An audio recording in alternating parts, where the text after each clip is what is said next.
My journey has been a little bit different than I think most people's have. When I was in high school, I was in a really awful car accident, and I flew out of the car, and I have dead brain tissue on my right frontal lobe.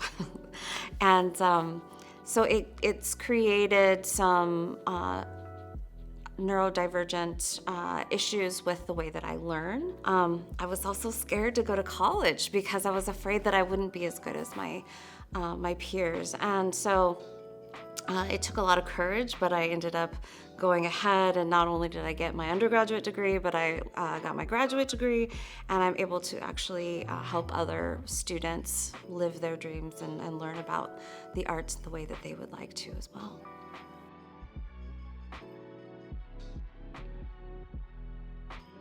My name is Emily Hanako Momohara, and I'm an artist, a filmmaker, and an educator.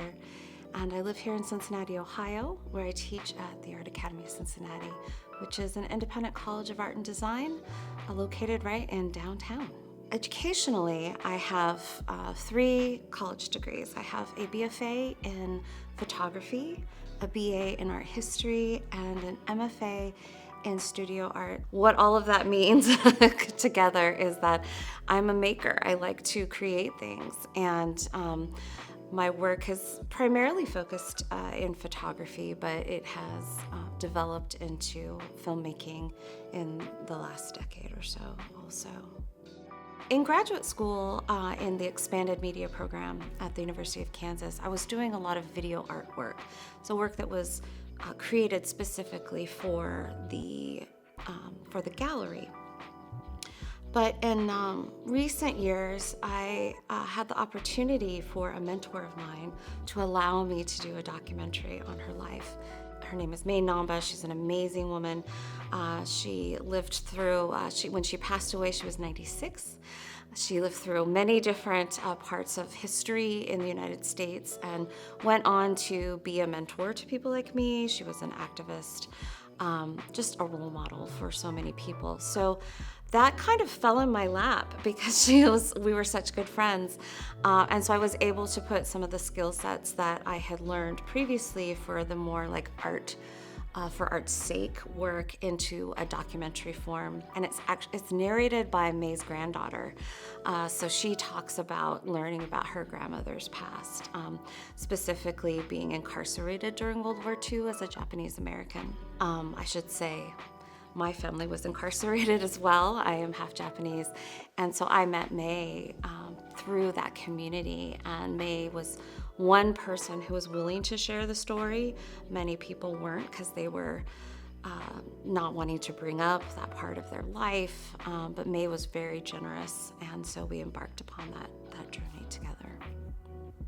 I think regardless of where you are in your art career, you need to participate. So I think some of the resources in our area is we have several museums that are outstanding and that are free to go to. Cincinnati Art Museum is free, except for a few traveling shows that they may have.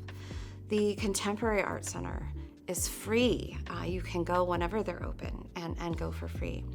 The openings are always free. So going and meeting other people that are interested in art, that is the networking aspect of being an artist is so important. And just making sure that you surround yourself with art, I think is a really important thing to do. And it's a free resource that we have.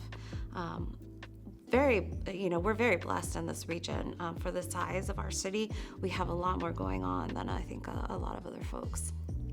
There are many things that I wish I had done more or practiced more as a young artist. I think the most important thing was embracing mistakes. That the way that you learn is by doing something really well and by doing something really poorly. And so you have to be able to just embrace the whole process and learn from all of it. I think when I was younger, I probably wasn't very good at taking critical feedback, and I wish that I had listened more to that because I would have grown more as an artist if I had considered different points of view. One of the things I would do, because you have such freedom, right, in what you're doing, is make sure to take risks. Experiment, take risks. Even if it turns out terrible, you can just throw it away. But take risks, because that's the happy accidents are places where you find so much joy and where you can do something that's really unexpected and charming and surprising.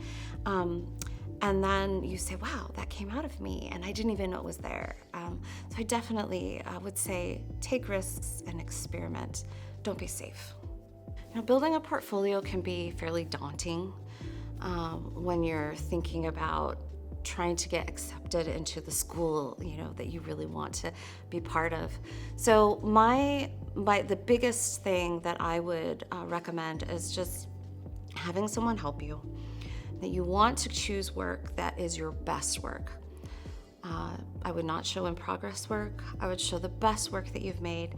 And it's hard sometimes for us to decide what that best work is because we're so close to it.